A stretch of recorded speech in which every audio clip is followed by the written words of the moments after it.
Yo voy a invitarle a que abra su Biblia y vaya al capítulo 15. Capítulo 15 del libro de Hechos de los Apóstoles.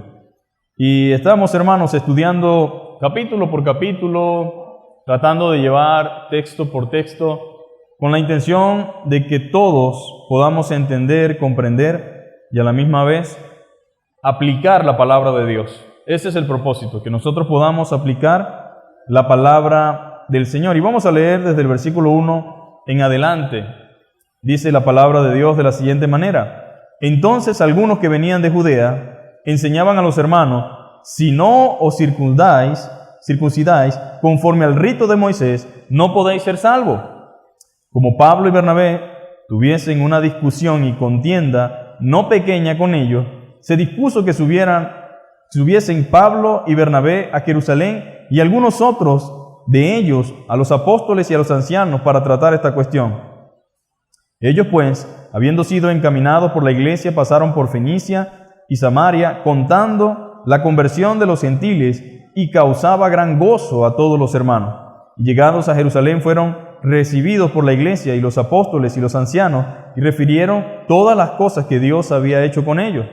Pero algunos de la secta de los fariseos, que habían creído, se levantaron diciendo: es necesario circuncidarlos y mandarles que guarden la ley de Moisés. Y se reunieron los apóstoles y los ancianos para conocer este asunto. Y después de mucha discusión, Pedro se levantó y les dijo: varones hermanos, vosotros sabéis cómo ya hace algún tiempo que Dios escogió que los gentiles oyesen por mi boca la palabra del evangelio y creyesen. Y Dios, que conoce los corazones, les dio testimonio dándoles el Espíritu Santo, lo mismo que a nosotros. Y ninguna diferencia hizo entre nosotros y ellos, purificando por la fe sus corazones. Ahora pues, ¿por qué tentáis a Dios poniendo sobre la cerviz de los discípulos un yugo que ni nuestros padres ni nosotros hemos podido llevar? Antes creemos que por la gracia del Señor Jesús seremos salvos de igual modo que ellos. Padre, en esta mañana te damos gracias una vez más por este tiempo maravilloso, Señor.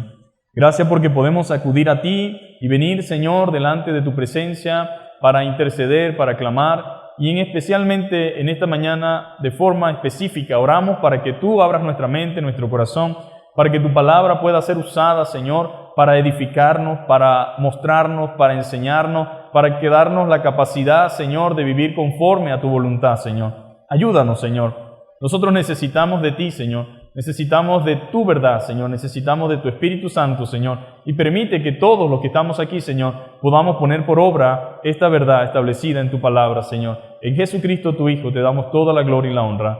Amén. Entonces, en esta mañana vamos a hablar acerca de conflictos en la iglesia.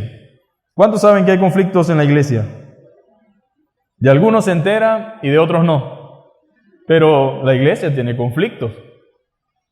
Unos más pequeños, unos más grandes, pero hay dificultades dentro de la iglesia. Pero no solamente en esta, sino en todas las iglesias hay conflictos. Ahora, hay dos cosas que son importantes que usted y yo sepamos. Hay conflictos que son producto de la misma naturaleza de la iglesia, y hay conflictos que son realmente por circunstancias ajenas a la realidad, ajenas a la necesidad o a la naturaleza, que tienen que ver más bien con ataques del diablo o ataques del enemigo en contra de la iglesia. Pero es importante que usted y yo sepamos que en la iglesia hay conflictos, hay problemas, hay dificultades, hay situaciones que resolver, y que nada es realmente algo así como que aquí no sucede nada, todo es tranquilo. Si eso sucediese, entonces yo creo que ahí realmente deberíamos entonces preocuparnos. Ahora, siempre se presentan, situaciones, conflictos en la iglesia, y esto quizás nos sorprenda o sorprende a algunos, porque la gente espera que todo funcione perfectamente. Dice, bueno, la iglesia es perfecta, ciertamente, somos perfectos en sentido espiritual, en sentido de la obra de Cristo. Dios ha perfeccionado a la iglesia, pero esa perfección en cuanto al sentido espiritual no significa que sea en la realidad física. Estamos llenos de imperfecciones y estamos siendo procesados, trabajados por el Señor, estamos siendo de una u otra forma edificados y estamos madurando en cuanto a la fe, estamos luchando contra nuestro propio carácter, contra nuestros propios impulsos, contra nuestro propio pecado, esto no nos justifica, pero tampoco podemos negar el hecho o la realidad de que estas cosas están dentro de nosotros. Forman parte del proceso de Dios y por algo dice la Biblia que el que comenzó la buena obra en nosotros la perfeccionará hasta el día de su venida. O sea, Dios está trabajando en mí. Diga conmigo, Dios está trabajando en mí y en ti. En todos está trabajando Dios. Algunos pensarán que ya hemos culminado. No, Dios, el hecho de que ya estés pensando que culminaste significa que te falta mucho. Y Dios está trabajando en ti, como también está trabajando en los nuevos creyentes, como también está trabajando en los que están empezando, como también está trabajando en los pastores, amén, en los líderes de la iglesia. Dios es un Dios que sigue trabajando. Sin embargo, aunque suena raro, es normal, natural, y aunque es incómodo, también a veces, que en la iglesia existan diferencias. ¿Pensamos todos igual aquí? No pensamos. Es más, aquí habemos personas que no nos gusta la misma música. Cristiana, con letra cristiana, no nos gusta la misma música. Algunos decimos, esta es cristiana y esta no. Y cuando preguntamos por qué, cada quien tiene una opinión y dice su punto de vista, su opinión. Entonces yo lo que quiero no es entrar en tema de cuál música sí, cuál música no. Quiero entrar en el tema de que hay diferencia. De que usted entienda el hecho y la realidad de que como iglesia, aunque estamos unidos bajo un mismo espíritu y adoramos a un mismo Padre, nosotros internamente, aunque unidos en la palabra, en la verdad, tenemos diferencias. Y eso existía también en la iglesia del primer siglo, había diferencias. El problema no es que existan estas diferencias y estos conflictos, sino cómo lo resolvemos. Y aquí es donde está el asunto. Las diferencias van a estar siempre, van a existir. El problema no es eso, sino cómo lo resolvemos y qué actitud tomamos luego de la corrección. ¿Le gusta a usted la corrección? Pues naturalmente no nos gusta, pero es necesaria. La corrección es necesaria. Necesitamos ser corregidos como individuos, como creyentes y también como iglesia. Ahora, la iglesia es un organismo vivo, mi hermano. Y cuando digo que es un organismo vivo, la Biblia dice que somos un cuerpo, ¿verdad? Ese cuerpo tiene vida. La iglesia es un organismo vivo y está en desarrollo constante. ¿Por qué está en desarrollo constante? Porque estamos creciendo hasta que lleguemos, decía el hermano, a la estatura de Cristo, a la estatura del varón perfecto. Pero también está en constante crecimiento porque cada vez que alguien se anexa a la iglesia, es un nuevo proceso. Es una persona en formación, es una persona en aprendizaje. Nosotros vamos madurando juntamente con ellos, pero la iglesia está compuesta de creyentes, hermano, de nuevos creyentes, de creyentes maduros, de gente que viene de trasfondos sociales diferentes. Eso debe saberlo. Esto no cambia el hecho del trasfondo de cada uno. Algunos venimos de situaciones de calle, otros vienen de otro tipo de situaciones, de contextos diferentes en cuanto a lo económico, en cuanto a lo social, en cuanto a lo profesional, en cuanto a las capacidades de cada uno. Ahora usted dirá, ¿en Cristo todos somos iguales? Sí, de eso se trata. Somos iguales, pero tenemos realmente conductas, comportamientos y situaciones con las que venimos aquí a la iglesia. Y es precisamente aquí en la iglesia donde comienza Dios a trabajar en nosotros, donde comenzamos a darnos cuenta, debo dejar esto, debo dejar aquello, pero uno quisiera que todo fuera así, como una varita mágica, ¿no? Ya, sama para arriba, sama para abajo. Y se acabó todo, pero no es así. Hay gente que todavía está luchando con cosas. Pregúnteselo a una esposa o a un esposo que sabe que su esposa es cristiana, que ama al Señor, que lo ama a usted y viceversa, pero aún así cada uno sabe, mi esposa debería cambiar esto, o por lo menos mi esposo debería cambiar esto. Y son cristianos, ninguno está negando que aman al Señor, pero están batallando con cosas, están luchando. Entonces, más bien es un milagro, escúcheme bien, un milagro operado por el Espíritu Santo, que podamos vivir y en armonía, en amor los unos con los otros, que podamos reunirnos y ponernos de acuerdo, es un milagro. ¿Sabe que es difícil ponerse de acuerdo? En la misma familia, ¿qué vamos a comer? Pollo, carne, no, pasta. Y es una familia pequeñita de 5, de 4, y hay un rollo para decidir qué vamos a comer. En la iglesia, si yo preguntara de qué color vamos a pintar el techo, dice verde, negro, hermano, azul, morado. Hay cosas que yo quiero que usted entienda que no se pueden hacer democráticamente, por así decirlo, consultadamente. ¿Por qué? Porque no vamos a llegar a un acuerdo. Pero hay otras cosas que sí necesitan ser consultadas. Pero quiero que entienda que es un milagro por medio del Espíritu Santo que nosotros podamos estar juntos, que podamos estar en armonía y en amor los unos con los otros. Y es verdad que hay diferencias. Yo sé que usted las ha sentido, yo sé que usted las conoce, yo también las sé. Hay diferencias, pero estas son conciliadas. Tenemos diferencias, pero conciliamos, ¿sí o no? Podemos conciliar esas diferencias gracias al Espíritu de Dios y a su palabra. Tenemos diferencias, pueden ser conciliadas. Podemos llegar a acuerdo mediante la palabra del Señor, mediante la obra del Espíritu Santo, por amor a Cristo, por amor a la palabra y por amor a mi hermano. A veces no estoy de acuerdo en algo, pero lo sobrellevo. No me gusta de repente lo que piensa o cómo se expresó en determinado momento. Siempre y cuando no esté contradiciendo la palabra, tengo que aceptarlo. Porque hemos de entender, hermano, que en cuanto a temas de la Escritura vamos a diferenciar en algunos sentidos, especialmente en los temas escatológicos, en los temas que son difíciles. Y puede que un hermano me diga lo todo contrario a lo que yo pienso, pero debo sobrellevar a mi hermano debe sobrellevarme a mí y debo comprender también de acuerdo a la madurez y el estado en el cual se encuentra cada creyente, cada hermano. Entonces podemos conciliar gracias a Dios y a su palabra. Y hay un sometimiento también que debe existir entre los creyentes, los unos a los otros por amor a Dios y a la verdad revelada en las Escrituras. Me someto a veces a cosas. Por ejemplo, en la iglesia tenemos reglas y normas. No están en la Biblia explícitamente detalladas y quizás ni siquiera interfiere en cuanto a mi comunión y mi relación con Dios, pero por amor a mis hermanos, por amor a la congregación, por amor a los creyentes, no estoy de acuerdo, pero me someto voluntariamente por la armonía y por la tranquilidad de la iglesia. Así sucede, por amor al Señor. ¿Hay perdón en la iglesia? Tenemos que pedir perdón a veces. Hermano, perdóneme. Hermana, perdóneme. O pastor, perdóneme. O el pastor oveja, perdóneme. O algún hermano con una hermana, porque nos hablamos de una forma que no es de la manera que se hablan los creyentes. Cualquiera pensaría que aquí no hay ese tipo de cosas, ¿verdad? O que en la iglesia eso no existe.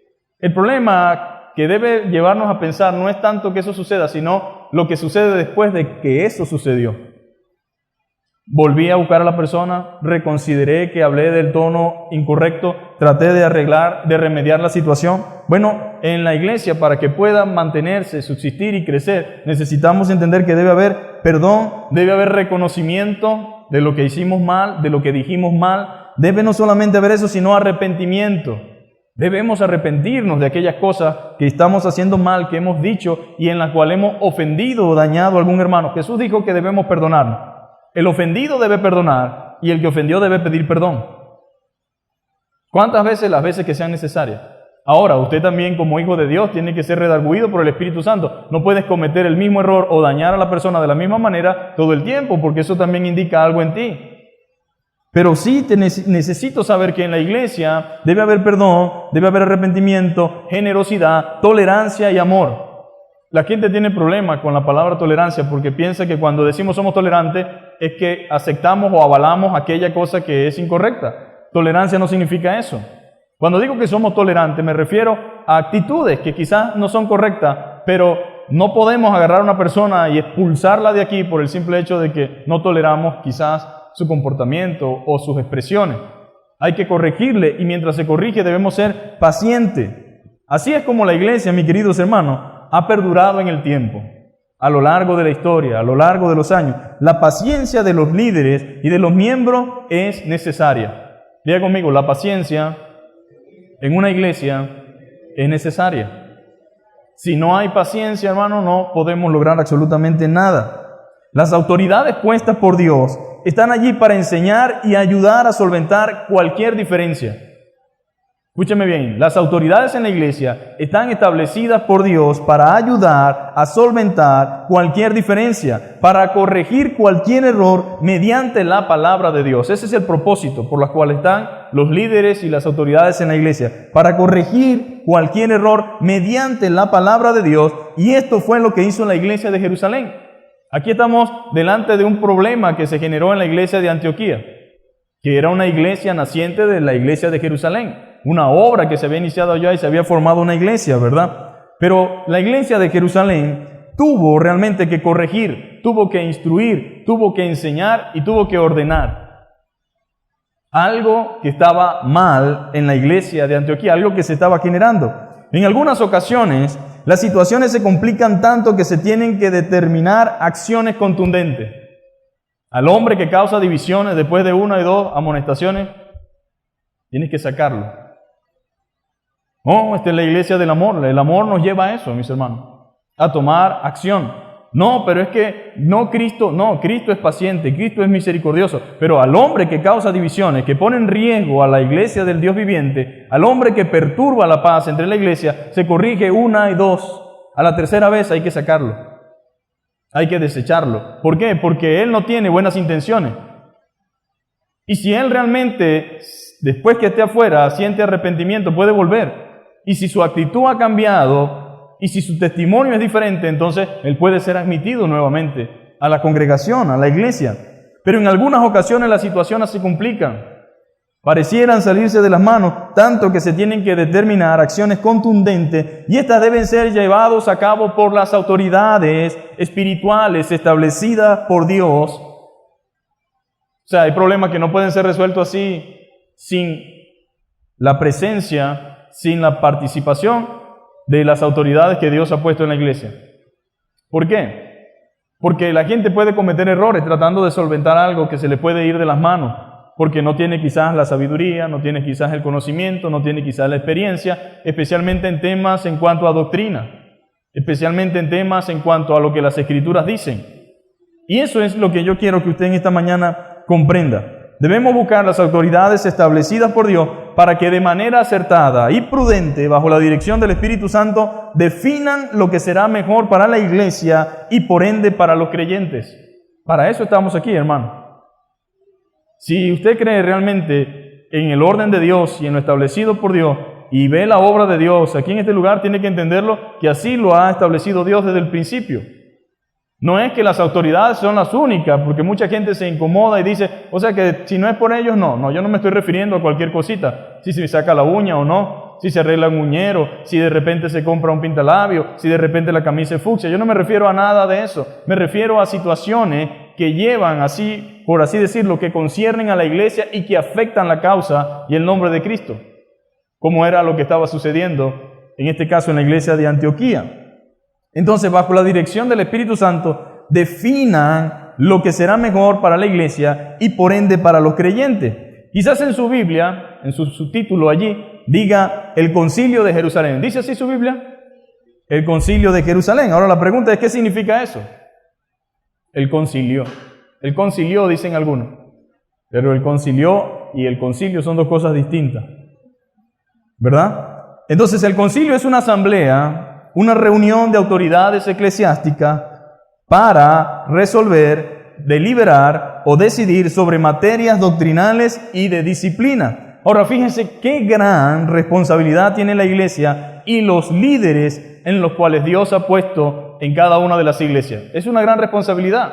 Están allí para discutir. El término discutir aquí tiene que ver un término sano, debatir sanamente, no es el debate frustrante de buscar un ganador que existe por las redes sociales o que de repente existe por Twitter o por Facebook. Se refiere a un debate sobre lo que la palabra de Dios dice, sobre lo que yo pienso, sobre lo que el otro piensa, y en un consenso, bajo oración, tomándose el tiempo que sea necesario para analizar, para estudiar, escuchando a otros hombres de Dios también, llegar a una conclusión bajo la dirección del Espíritu Santo en qué conviene más para la iglesia y para los creyentes.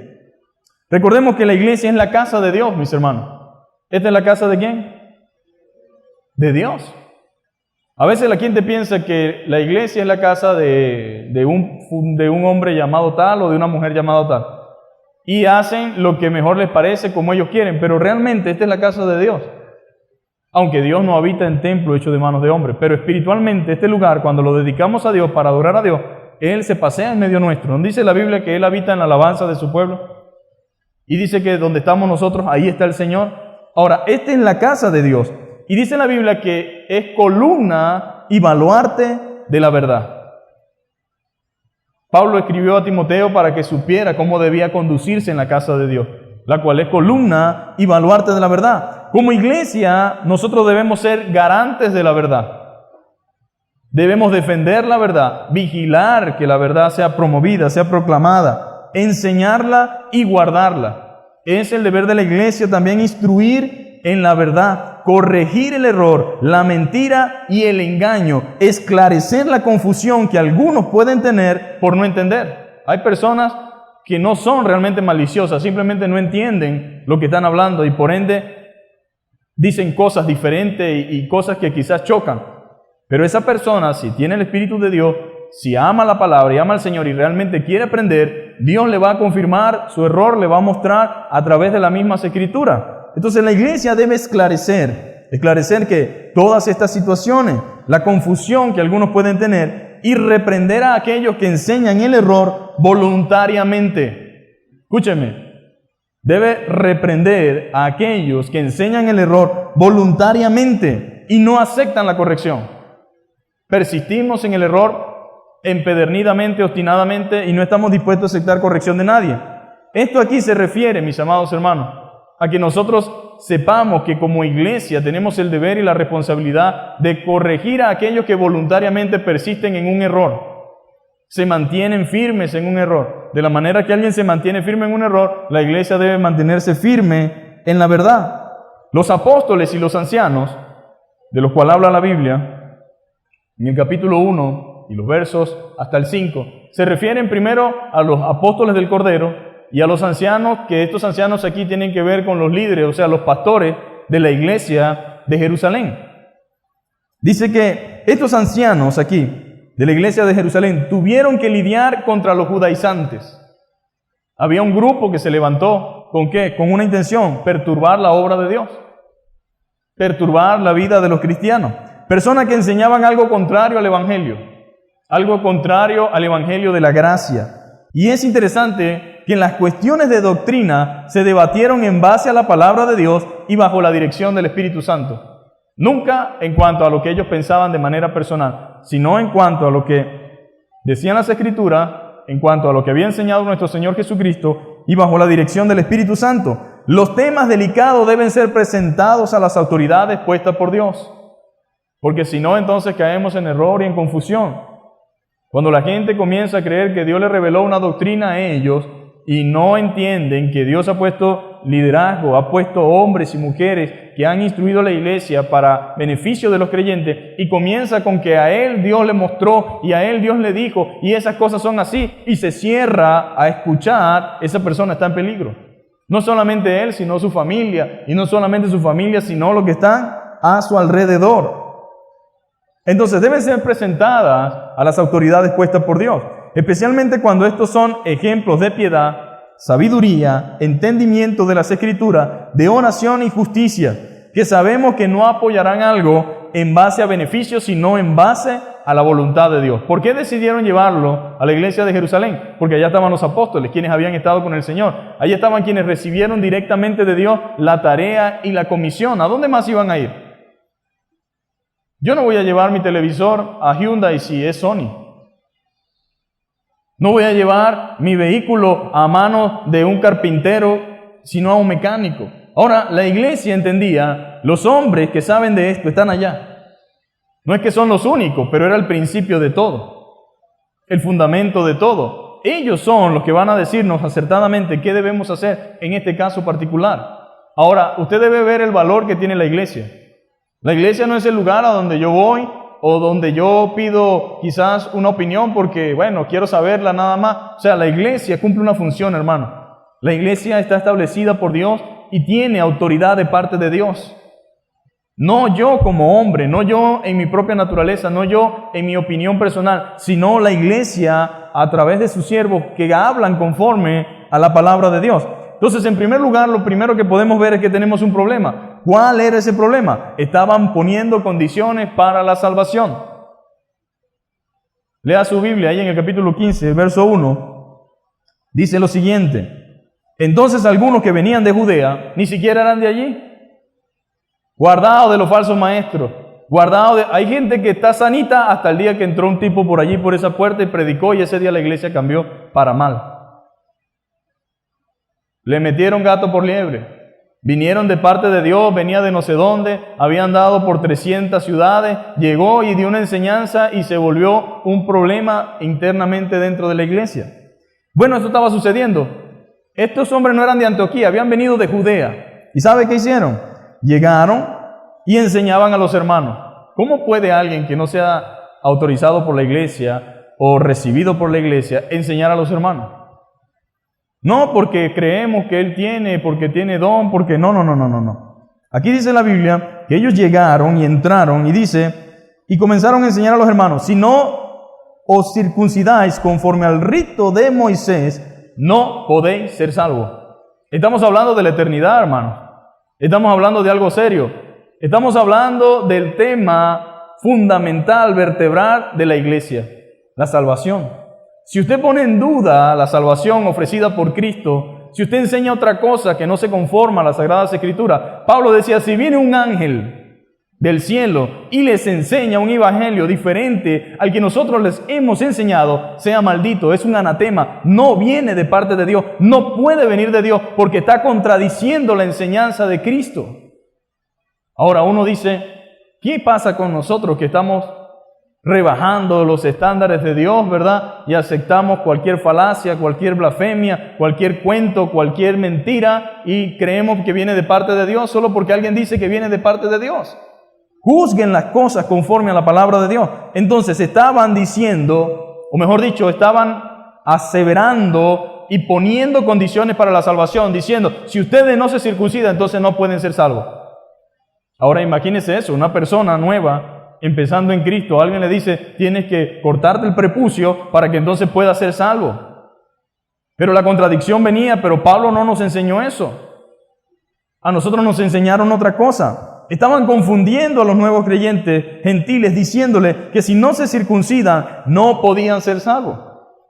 ¿Han visto ustedes cómo este mal ha perdurado en el tiempo? Más de 2000 años después, sigue gente habiendo que sigue diciendo que para ser salvos debemos hacer esto o aquello.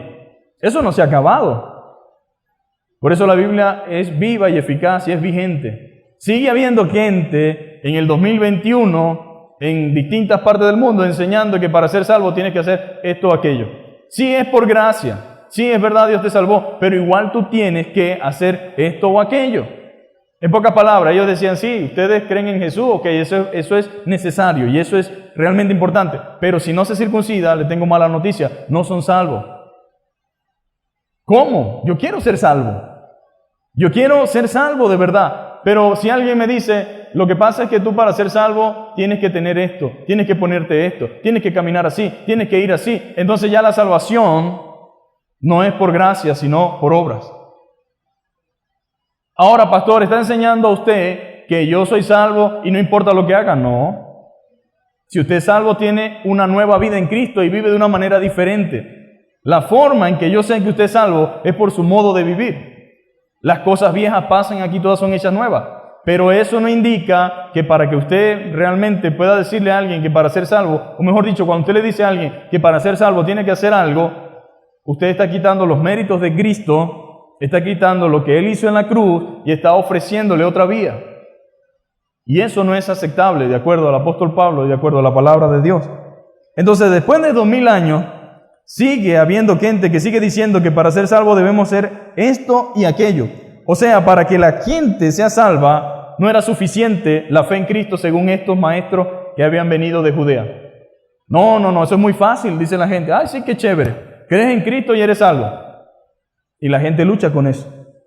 Yo no puedo creer eso, dice la gente que no tiene a Cristo. Pero los que incluso dicen tener a Cristo, dicen, no, imagínate, ese es el evangelio tal. No, hermano, realmente la salvación es por gracia, por medio de la fe. Obviamente eso incluye un arrepentimiento, obviamente eso incluye que usted crea en la obra de Cristo, pero no se está discutiendo aquí.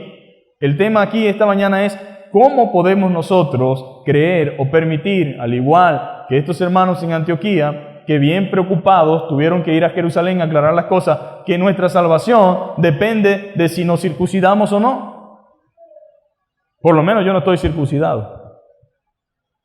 No sé si usted, pero si alguien me aparece hoy y me dice, y los hay, porque más de una iglesia está embaucada en este preciso momento, después de 70 años, circuncidándose porque llegó alguien y dijo que, bueno, el Jesús hebreo, el Jesús no sé qué, y cambió, ramificó todo el tema de la iglesia, hizo una mezcolanza, y resulta que ahora ellos son más judíos que los judíos.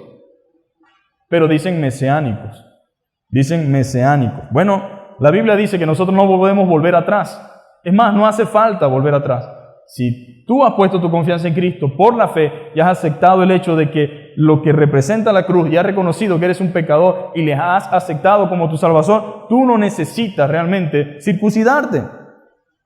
Ellos no aceptaban que la salvación sea solamente por la fe sin las obras. En Gálatas capítulo 2 versículo 16 dice, sabiendo que el hombre no es justificado por las obras de la ley. Esto es importante que usted lo sepa.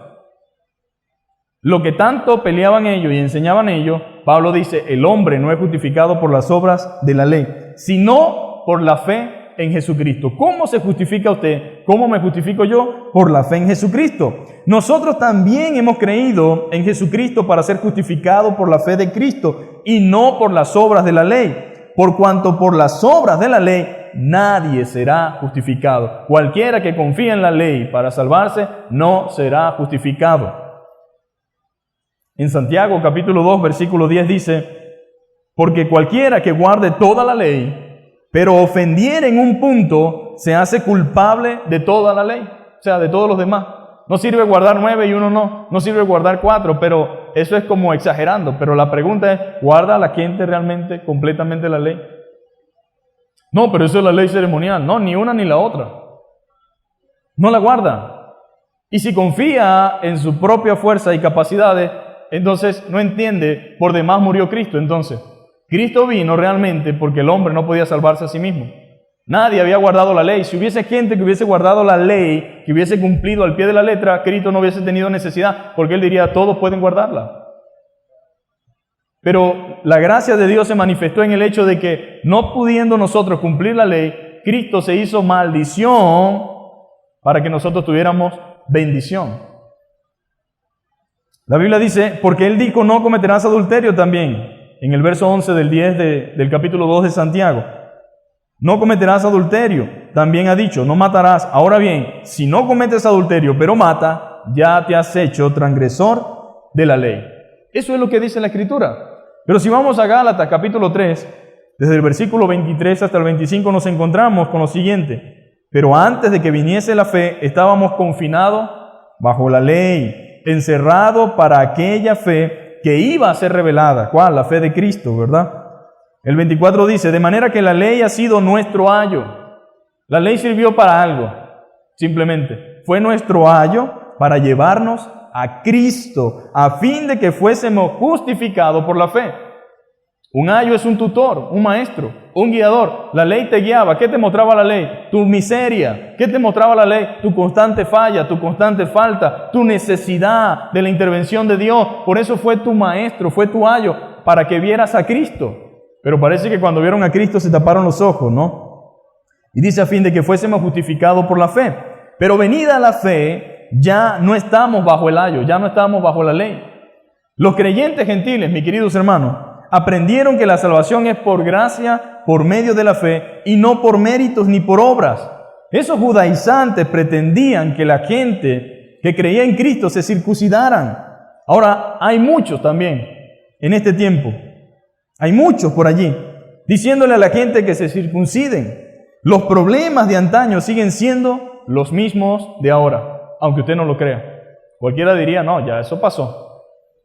Eso no nos atañe a nosotros o no tiene nada que ver con nosotros. Pues sí, siguen siendo los mismos problemas y sigue siendo la misma necesidad. La necesidad del conocimiento de la palabra de Dios, la necesidad de la voluntad de Dios, la necesidad de entender lo que Dios dice. Siguen siendo.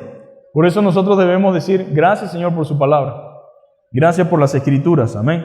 La salvación es entonces por la fe en Jesucristo y no por el pantalón, no por el velo, no por aquello, no por los ayunos, no por el diezmo, no por las obras, porque hay gente que dice que si no diezma se va al infierno.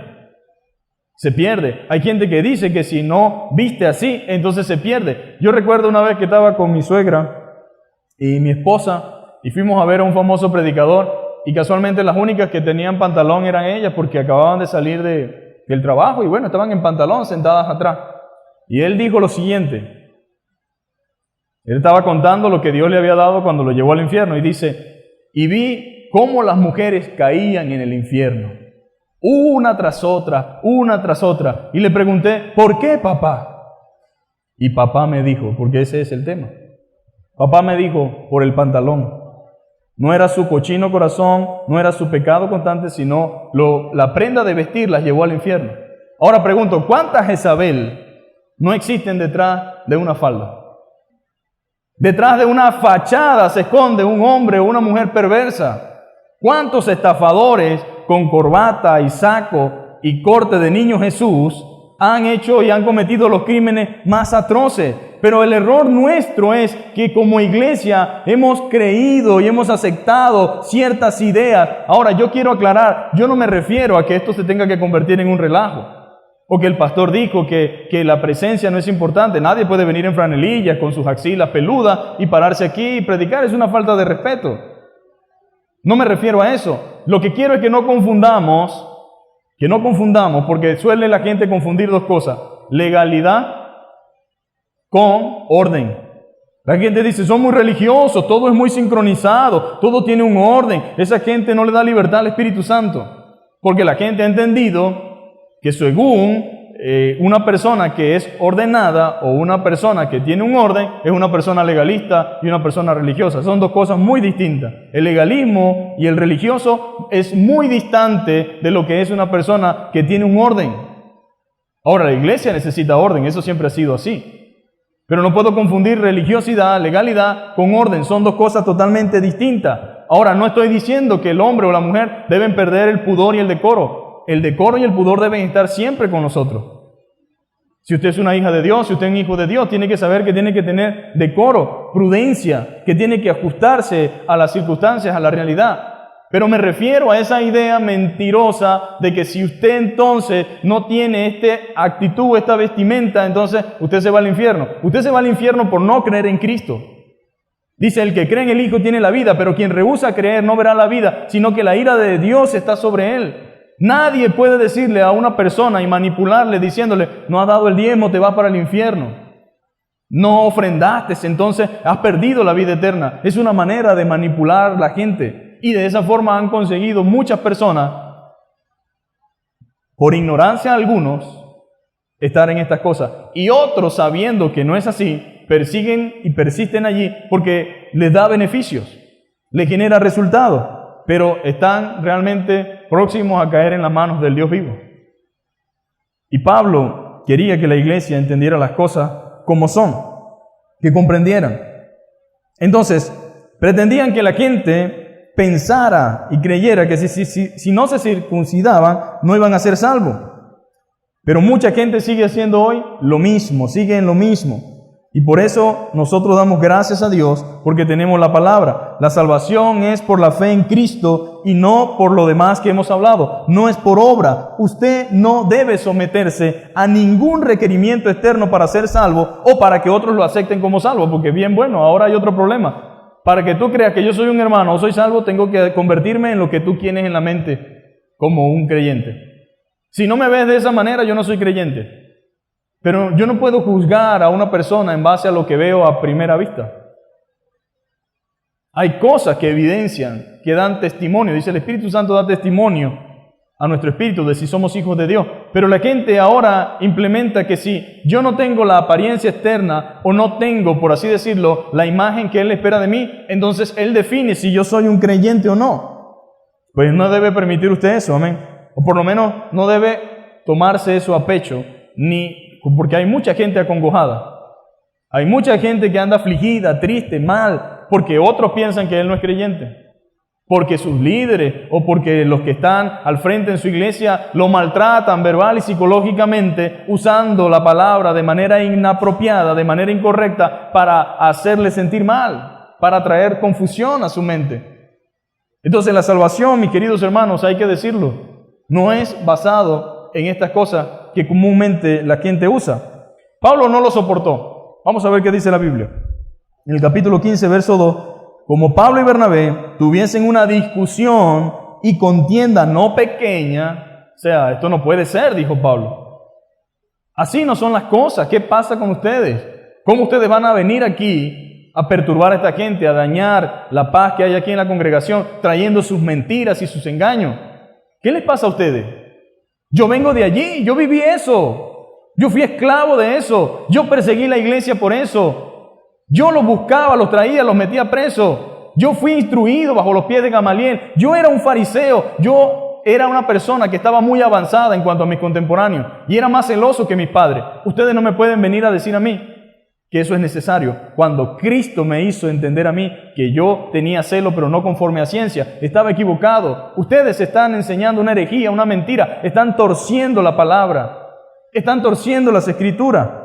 Dice que la contienda no fue muy pequeña, lo cual dice cuán importante es el tema de la salvación en la iglesia y en la vida del creyente. No era cualquier cosita, mis hermanos. Pablo no podía pasar por alto esto. Entonces tuvieron una contienda no muy pequeña y se dispuso, la cosa no se podía solucionar ahí, se dispuso que subiese Pablo y Bernabé a Jerusalén y algunos otros de ellos a los apóstoles y a los ancianos para tratar esta cuestión. Bueno, pastor, pero usted se está enfocando en eso. Bueno, la cosa es seria, mis hermanos. Tan seria es que estamos nosotros hoy, después de más de 2000 años, hablando del tema. Y no solamente hablando del tema, viviendo en experiencia y en carne propia muchas realidades. Y algunos hemos escapado de las garras de estas mentiras. Como dijimos, algunos por ignorancia y otros voluntariamente. Porque bueno, el concilio al que pertenezco me puede desacreditar y me van a sacar yo me pregunto, ¿a qué concilio pertenecía esa primera iglesia, no? Las denominaciones, mis hermanos, son el resultado del egoísmo de los hombres. No quiere decir, porque yo no tengo culpa de haber creído en una iglesia bautista. Usted no tiene culpa de haber creído en una iglesia pentecostal ni en una iglesia libre. Eso no, pero el inicio de todo esto tiene sus raíces en el egoísmo, en la opinión personal que cada quien quiere darle a la palabra de Dios. Pero al principio no fue de esta forma. Ellos no podían decir, bueno, me voy a la otra iglesia o me voy al sitio donde piensan como yo. Porque la gente dice, no, bueno, cada quien está en la iglesia que mejor le parezca. Pero es que no se trata de que mejor me parezca a mí, sino de lo que la Biblia dice. Porque si no, ¿cuándo entonces irá a parar todo este desastre? Usted es de la iglesia de los calladitos. No hay iglesia de los calladitos. No hay iglesia de los gritones. Hay una iglesia en la palabra de Dios. Hay costumbres que se aprenden en las iglesias, pero que no son necesariamente establecidas por Dios. Hermano, yo hay muchas cosas que veo que suceden ahora que no están registradas ni siquiera en la iglesia primitiva. En el libro de los Hechos no veo ciertas conductas internas dentro de la iglesia que ahora suceden y me pregunto ¿de dónde salió eso? Porque no tiene forma de justificarse a la luz de las Escrituras. Entonces, nosotros necesitamos comprender eso. Entonces, cuando la Biblia dice que esta gente estaba realmente en una lucha, en un debate, en una discusión no muy pequeña, ¿por qué tenían una discusión? Porque ellos estaban pidiendo algo que estos hermanos no podían hacer. No podían someterse a la circuncisión como una regla para ser salvo. No podían.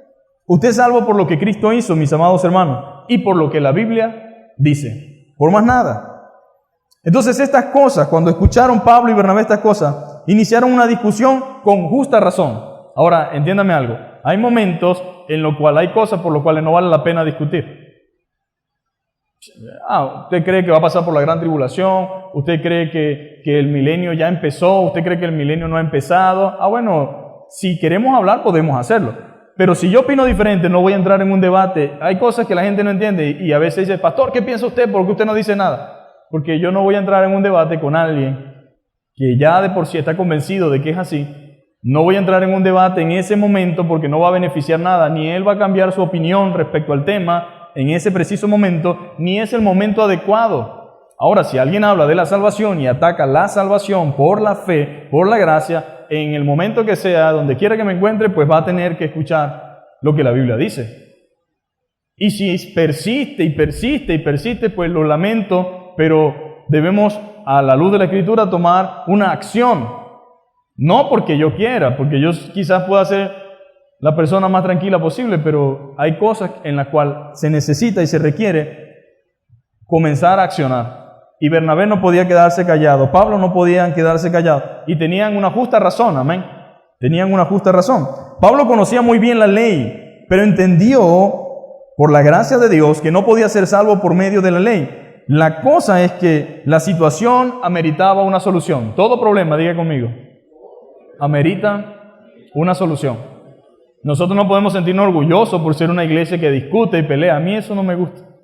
Y no veo provecho de salir en YouTube o en Internet corrigiendo o dañando la imagen de otro o queriendo hablar mal de alguien, porque eso no soluciona nada. Creo que como hijos de Dios nosotros, cuando hay el momento de hablar, se hablará. Pero no podemos, porque a veces creo que hay mucha gente que trata de corregir a otros, pero no tienen realmente las intenciones que aparentemente dicen tener. Porque usted sabe que por televisión, por Internet, esto abre un mundo de comentarios y de cosas, y detrás de eso van a venir otras situaciones. Pero Pablo, amén, en ese momento allí de frente a sus oponentes, en este caso los judaizantes, tuvo que hablar. Y lo mismo tenemos que hacer nosotros en algunas circunstancias. Tenemos que hablar. Entonces, pero aunque existía un problema, había que buscar una solución. Y no solo discusión. Solución y no solo discusión. Y la iglesia de Antioquía envió a Pablo y a Bernabé a la gente apropiada. Hay cosas que no se van a resolver enviándolo al hermano fulano o a la hermana fulana. O sea, en chisme, en que yo te dije, tú me dices, eso no se va a resolver. Hay personas apropiadas, idóneas para ciertas situaciones. Y en este caso particular, la cosa se podía resolver primeramente buscando a las personas que Dios designó para guiar la iglesia en su inicio. Después de entrar, dice la Biblia, en una reunión y conversación, vamos a leer nuestra Biblia, llegamos al verso 4, y llegados a Jerusalén, todos fueron recibidos por la iglesia y los apóstoles y los ancianos, y refirieron todas las cosas que Dios había hecho con ellos. Pero algunos de la secta de los fariseos, que habían creído, se levantaron diciendo, es necesario que los circuncidemos, necesario, y mandarle que guarden la ley de Moisés. Y se reunieron los apóstoles y los ancianos para conocer este asunto. Y después de mucha discusión, Pedro se levantó y les dijo, varones hermanos, vosotros sabéis cómo ya hace algún tiempo que Dios escogió que los gentiles oyesen por mi boca la palabra del evangelio y creyesen. En pocas palabras, la solución no está en que nosotros respondamos de acuerdo a lo que nosotros creemos solamente. Para que haya una conclusión sana, se necesitan escuchar ambas partes, ¿sí o no? ¿Qué es lo que está pasando en Antioquía? Bueno, en Antioquía está pasando esto. ¿Qué sucede? ¿Qué es lo que dicen ustedes de Pablo y Bernabé? Bueno, nosotros decimos esto.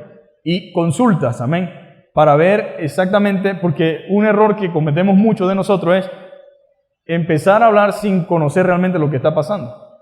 O a veces nos ofendemos y no entendemos ni el contexto de lo que se está hablando. Entonces hay que escuchar. Y luego de escuchar, luego de que has entendido lo que te han dicho, entonces analizas a la luz de la Escritura y luego con mucha calma das una respuesta. Amén. Nadie está obligado a dar una respuesta atropellada. Y obviamente que estos hermanos pues estaban claros de las cosas. Comenzaron, ¿verdad?, a escuchar. Y después de entrar en esa reunión y conversar y analizar y ver las Escrituras y la enseñanza de nuestro Señor, Pedro habló, escúchenme algo, mis hermanos. Es muy importante que todo lo que digamos y enseñemos tenga sustento en la palabra de Dios. ¿Están de acuerdo con eso? Que todo lo que hablamos y digamos tenga sustento en la palabra de Dios. Lamentablemente, mis queridos hermanos, tenemos iglesia enseñando y obligando a la gente a someterse y a hacer cosas que no podemos justificarlas en la palabra de Dios. Desde el verso 7 al 11, Pedro confirma lo que Pablo había dicho en Gálatas y por lo que Pablo había discutido en Antioquía. Pedro dice, ¿por qué tentamos al Señor? ¿Sabía usted que cuando nosotros decimos otra cosa que lo que Dios dijo, estamos tentando a Dios? Estamos desafiando a Dios, dice otra versión. Fíjense que Pedro primero había tenido una experiencia con Cornelio, ¿se acuerdan? Y él tenía celo y él no quería entrar a ellos, no entró con hombres pecadores, jamás ha entrado en casa de una casa inmunda, de un gentil ni nada. Pero Dios le mostró a Pedro que aunque ellos no eran circuncidados, que aunque eran gentiles, para ellos también era la salvación. Y sobre ellos también cayó el Espíritu Santo. Entonces Pedro relata su experiencia y dice, hermano, ustedes saben, yo también era así, celoso. Y comienza a decirlo, pero dice, ¿por qué tentamos al Señor? Al imponer algo que Dios no ha dicho. al imponer algo que Dios no ha dicho, es tentar a Dios, poniendo sobre la cerviz de los discípulos un yugo. Hermano, Cristo nos quitó el yugo del pecado. Y dice, llevad mi yugo, porque mi yugo es fácil y ligera mi carga. Y viene entonces un maestro, viene entonces un líder religioso a decirme, vuelve a bajar la nuca, que yo te voy a poner una carga peor. Porque le voy a decir algo. El hecho de que esté la gente de este lado no significa que no ande esclavizado o con cargas. Hay gente muy atribulada de este lado y uno dice, no debería ser. Porque estás en la luz, estás en Cristo. Pero vuelvo y le repito, mucha gente conoce la religión y no conoce a Cristo. Amén. Mucha gente conoce una religión y no ha experimentado un contacto con el Evangelio. Entonces dice, ¿por qué vamos a poner nosotros un yugo? Dice Pedro, vamos a poner un yugo, una pesada carga sobre ellos, algo que Dios no ha mandado. Qué cosa tan tremenda. Dios no lo dice, pero aquí se hace así. Y punto. Y el que no está de acuerdo, ahí está la puerta. Y la gente tiene años congregándose allí. Allí creció mi nieto, ahí creció mi abuelo, ahí no sé qué. Ay, yo no sé qué voy a hacer porque yo me siento huérfano, hermano. Así se siente la gente. Y cuando usted vea programas de secta, yo le recomiendo, por ella ni pasan muchos programas de secta. Me escapé de una secta, se llama. Una de las cosas que usan es la manipulación. ¿Qué vas a hacer después que salgas de aquí? ¿A dónde vas a ir? ¿En dónde te vas a refugiar? Y la gente lucha y batalla en su mente entre lo correcto y el hecho de que voy a quedar huérfano, el hecho de que no voy a tener a dónde ir. Ahora uno dice, son sectas, pero hay gente, hermano, de este lado, llamándose cristianos evangélicos, que tienen a la gente esclavizada y manipulada y están allí y no son realmente libres, no son verdaderamente felices, no son capaces de hacer algo que quieren hacer, no porque no puedan o no quieran, sino simplemente porque están condicionados a un líder malo, malvado.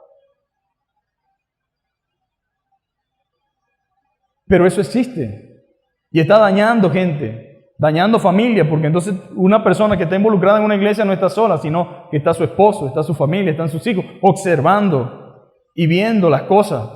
Y eso daña el corazón de la gente, aunque usted no lo crea.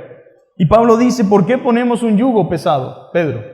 ¿Por qué ponemos un yugo pesado, una carga sobre ellos? O sea, Pedro no veía esto simplemente como, ay, circuncídate y ya. Es una batalla, hermano. Es una carga pesada, espiritualmente hablando. Algo que Dios no nos ha mandado.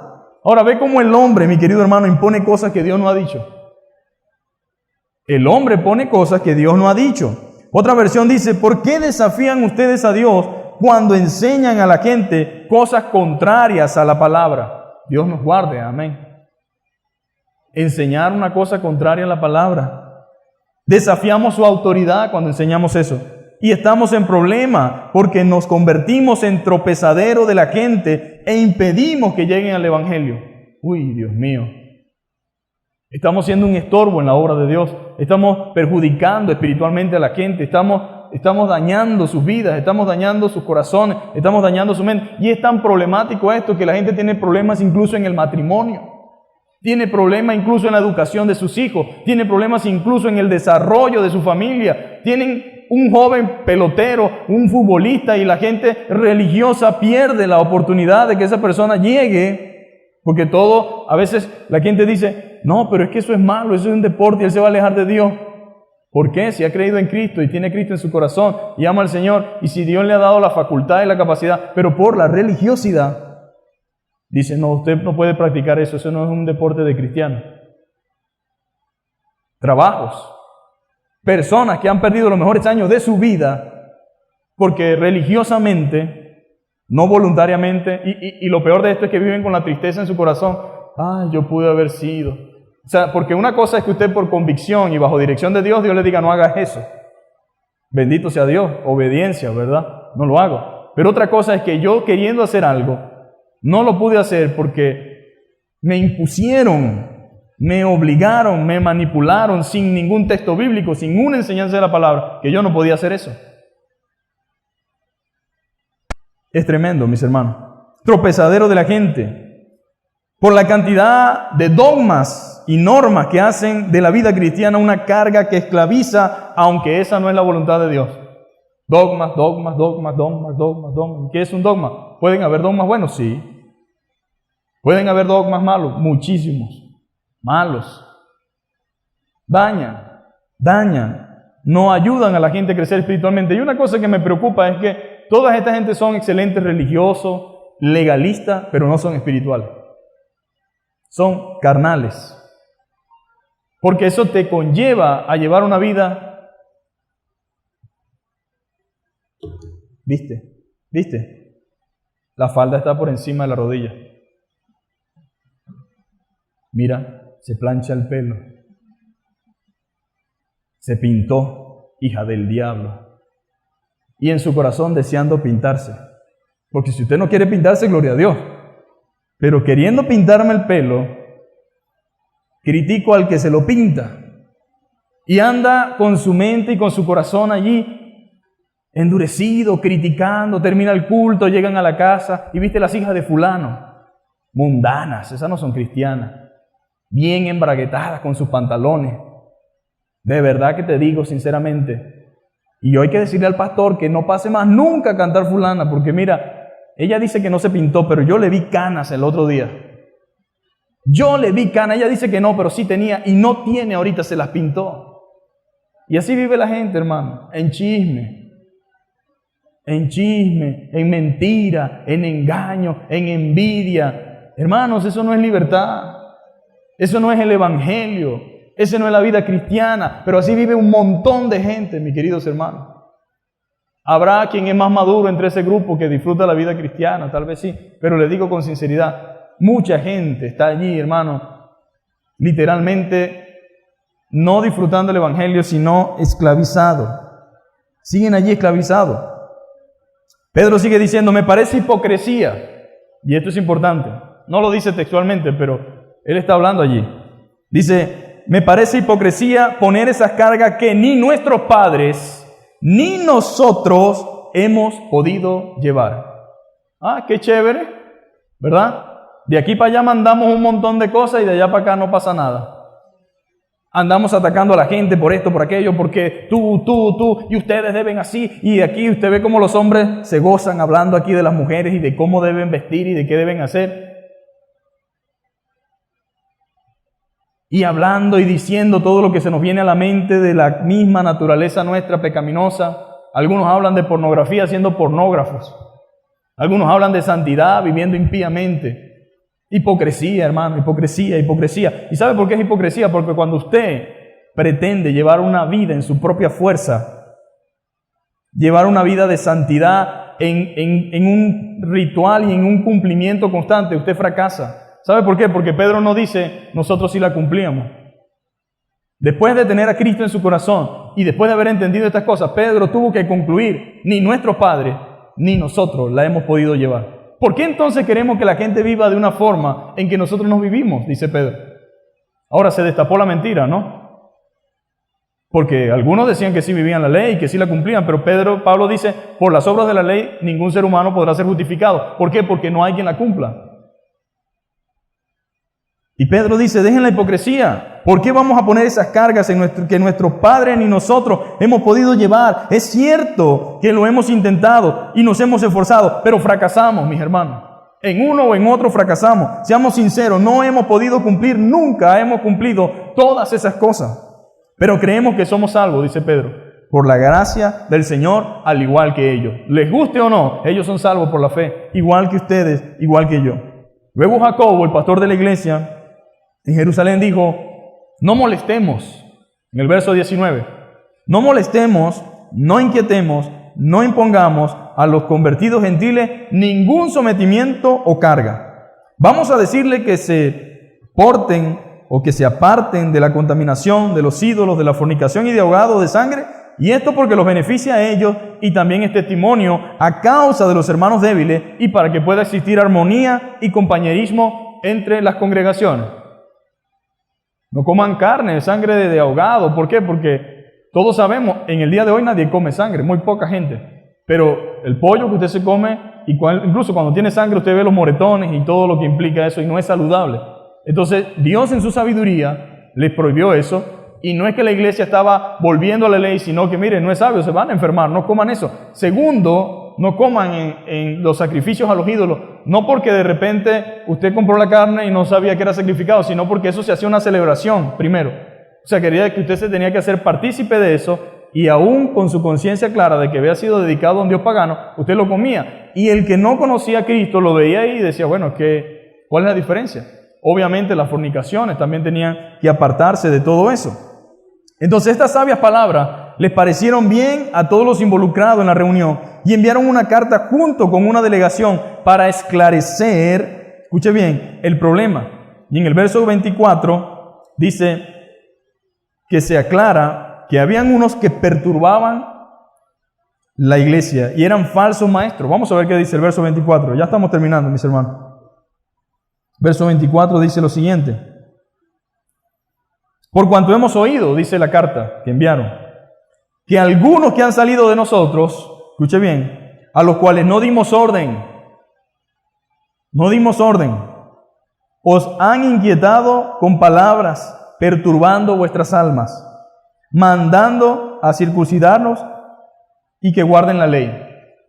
Entonces, se aclara que habían unos que perturbaban y eran falsos maestros, mentirosos e independientes. Nunca fueron enviados por la iglesia, pero venían en nombre de la iglesia de Jerusalén. Entonces, que en nombre de la iglesia, dice, confundían a los hermanos. Ahora, esto es típico y se repite todavía. Es típico que los que andan en desorden y en desobediencia, cuando la gente no está sometida al Señor, no respeta ni a la iglesia ni a sus líderes. Cuando la gente realmente no está sometida al Señor, no respeta ni a la iglesia ni a sus líderes. Son gente desobediente, desordenado, que andan por allí realmente sembrando mentiras, engaño, odio. Son personas irreverentes. Y así llegaron allá a aquella iglesia. Estaban perturbando, y esa palabra es correcta, mis hermanos. ¿Cuántas veces no se ha sentido usted perturbado? Perturbado por muchas situaciones, conflictos, aflicciones. Pero en este caso, la iglesia estaba siendo perturbada. Y es una palabra correcta. Perturbaban la paz y la libertad de los hermanos con cuestiones innecesarias. Ahora, hermanos, no debemos dejarnos perturbar por los religiosos fariseos y los legalistas sin autoridad bíblica que andan en desorden buscando robar nuestra paz y libertad en Cristo Jesús. Así anda mucha gente. Todavía, hermano. Yo recuerdo una persona que conocí hace muchos años y él entró en un sistema, no sé ni qué es esa iglesia, pero nadie era salvo, nadie era buen creyente, excepto ellos. Y entonces me lo consigo, y cuando me lo consigo me dice, ¿sigues todavía allí? Y me mira a los ojos fijamente y me dice, veo que en gran amargura te encuentras. Oye, y de repente salí yo por un momento así, y venía con la cabeza así pensando yo, Dios mío, ¿será que yo estoy equivocado? Y de repente me llega un pensamiento, ¿y no será al revés? Y lo que quiero decirle es que esta gente sabe cómo perturbar la paz de los cristianos y la libertad de los creyentes. Con frases, con palabras, con textos bíblicos que confunden a la grey, confunden a las ovejas y perturban su paz, porque uno no puede vivir con un miedo, hermano. Imagínese la gente que vive aterrorizada con el infierno. No porque el infierno no sea real y no exista, sino que te han condicionado a tal punto de que cualquier cosa que haces dice, me voy para el infierno, me voy para el infierno. Yo entiendo que yo debo pedir perdón a Dios y debo arrepentirme de mis pecados, pero no para volver a ser salvo, sino porque he ofendido a mi Señor. Pero hay gente que todos los domingos, todos los meses, cada 6 meses se tiene que entregar nuevamente porque ellos no están seguros de su salvación y andan con una carga muy grande porque andan perturbados durante toda su vida.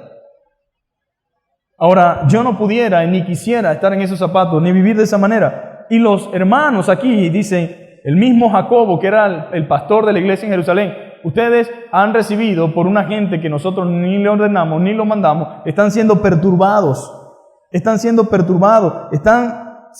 afectados a tal punto de que eso agobia, mis hermanos, agobia a la gente. Tanto los líderes de la iglesia, junto con el Espíritu Santo, les pareció bien no imponer cargas. Bueno, ¿y por qué vamos a imponer cargas nosotros entonces?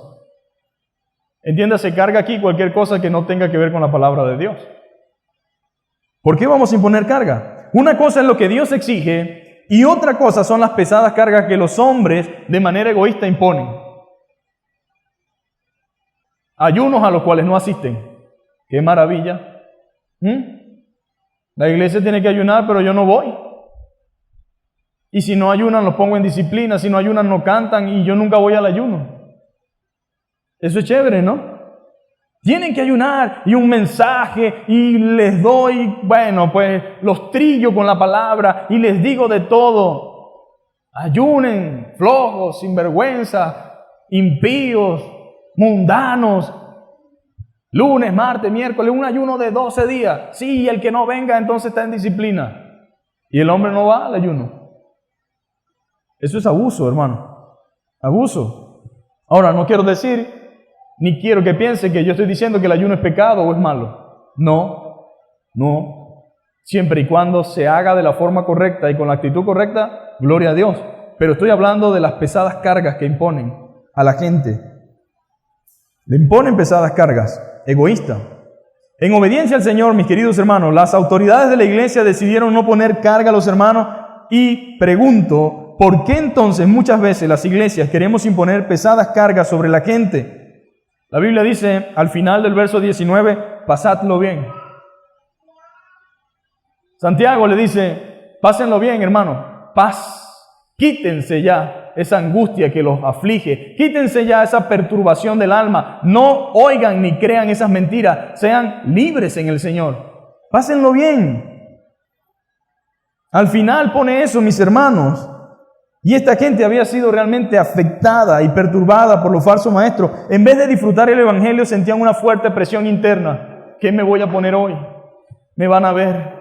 Me van a decir, me toca pasar al frente. Ay, Dios mío, ayúdame, hazme invisible. ¿Por qué? Porque están los criticones mirándome. Y apenas me baje, me van a caer encima. Una presión interna por parte de los judaizantes y legalistas. Y si somos honestos, mis queridos hermanos, es así que vive mucha gente en el día de hoy en sus iglesias. No están pasándolo bien, no están disfrutando su nueva vida en Cristo. Los están esclavizando, los han puesto con pesadas cargas sobre ellos. Y por eso los líderes dicen, pasarlo bien, disfruten el evangelio, disfruten su nueva vida en Cristo. Ahora es cierto que aquí también se sufre, ¿sí o no? Como cristianos sufrimos, es cierto. Que todo no es color de rosa, tampoco. Pero una cosa es que suframos o padezcamos por causa de nuestra fe. Y otra es que padezcamos por líderes egoístas y legalistas que Dios no ha enviado ni ha mandado, poniéndonos e imponiéndonos cosas, normas y dogmas. Bueno, nosotros tenemos que decidir, amén. Decidir realmente o creemos lo que la palabra de Dios dice o nos dejamos realmente embaucar por líderes que no vienen de parte de Dios. Y si en algún momento nos toca hablar con ellos, tendremos que hablar en base a la palabra de Dios, en amor, ¿verdad? Por si alguien está equivocado. Pero si ya alguien voluntariamente, ignorando la palabra, quiere persistir en eso, bueno, quédese como usted quiere estar, pero yo no voy a aceptar eso. Lo respeto, como no, hagan como quieran, pero no voy a aceptar eso. Porque no me deja disfrutar realmente el evangelio.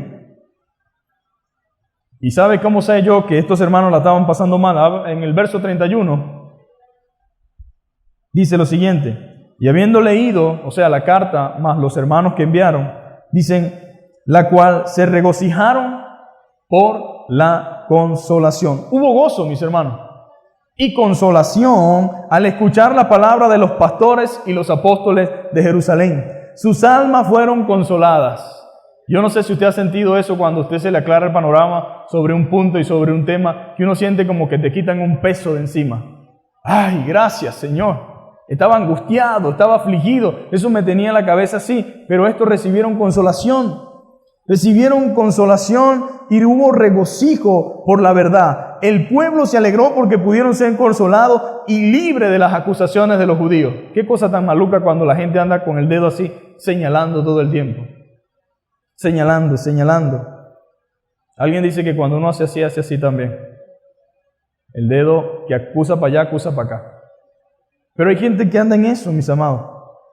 Ahora imagínense, todo el tiempo siendo señalado y haciéndolos sentir mal porque no estaban circuncidados o señalando quizás por no hablar en lenguas. Yo entiendo que la Biblia dice, a uno le dio dones de este, dones de este, dones de este. ¿Hablan todos en lengua? No, dice la Biblia. ¿Y por qué entonces dicen que los que no hablan en lengua son hijos del diablo, no tienen el Espíritu Santo, están mal, están enchavetados, están charetos? Y oye, y por más que sea una gente sin conocimiento, se acongoja, se aflige, llora en secreto y dice, Señor, ¿por qué yo no hablo en lengua? Ayúdame. Yo quiero, Señor. Yo quiero, porque esta gente no tengo paz en la iglesia. Quiero servir y no puedo porque no hablo en lengua. Y me dicen que no y por todos lados estoy trancado. Soy como un impío en medio de ellos. Aunque yo, Señor, he creído en ti. Ahora, eso es una tortura. Por no usar falda. Entonces, la hermana tiene que sentarse atrás, escondida. Y vuelvo y repito, ¿está diciendo el pastor que debemos perder el decoro? No. Pero vuelvo y le repito, a veces, créanme, a veces la cuestión no es si usa un pantalón o una falda. Hay faldas que dan más vergüenza que un pantalón. Y hay pantalón que dan vergüenza. Cada uno tiene que examinarse y verse, ¿verdad? Lo que yo quiero es que usted entienda es que no podemos nosotros andar con un dedo señalador sobre aquellos que por las razones que sean no usan lo mismo que yo o lo mismo que usted. Entonces, por no usar falda, por no pintarse el cabello o por pintarse el cabello, por tener el pelo corto. Hay hermanas que son ofendidas por tener el pelo corto. No saben si viene de un cáncer sobreviviente. Entonces, en la iglesia la tratamos de una forma terrible porque supuestamente tiene el pelo corto. Y una mujer de Dios no debe tener el pelo corto. ¿Dónde dice la Biblia? Hay que entender las cosas en el contexto de lo que Dios habla. Entonces tenemos todo este tipo de situaciones. Por no asistir X día. Hay gente que va al culto no porque quiere ir o porque va a ir a adorar al Señor. Sabe que si no va, el domingo que viene la van a señalar y durante la semana la van a acusar. Entonces yo tengo que ir. Es una presión gigante. Tengo que ir todos los días. Por no ser bautizado en el Espíritu Santo. Y para ustedes contar, hermanos, ¿cómo tanta gente ha sido lastimada y dañada con mentiras que no tienen sustento en la palabra de Dios? No tienen sustento. Ahora debemos orar a Dios, amén, para que el Señor bendiga su iglesia. Orar al Señor por su pueblo y también por aquellos que son presa de falsas enseñanzas, que son presa de personas malintencionadas y mentirosos y falsos maestros. Que Dios nos ayude, amén.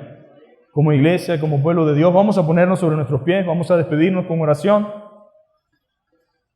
Y que Dios nos permita, amén, resolver las cosas con sabiduría, resolver las cosas conforme a la palabra de Dios, con justicia, con rectitud y siempre diciendo lo que Dios dice, amén.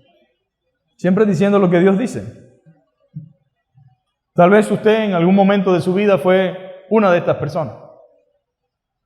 Tal vez le tocó vivir experiencias difíciles, complicadas, pero gloria a Dios, ha aprendido, amén, por el Señor, cómo deben ser las cosas.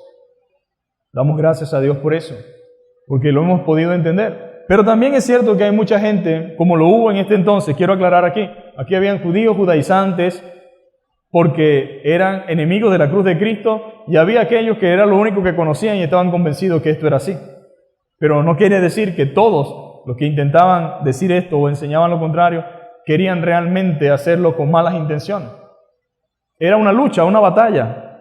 Cuando usted es un religioso, cuando usted toda su vida ha sido un legalista y conoce la gracia de Dios, usted batalla con muchas cosas.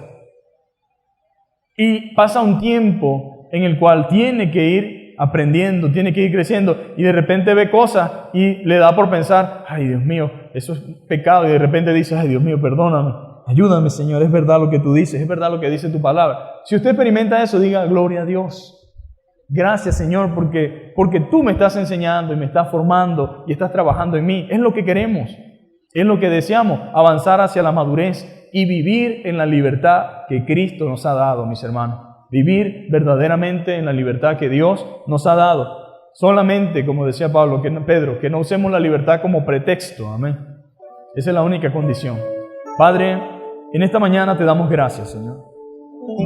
Gracias por tu palabra, gracias por tu verdad, Señor. Gracias por tu Espíritu Santo, Señor, que Él obra en cada uno de nosotros, Señor.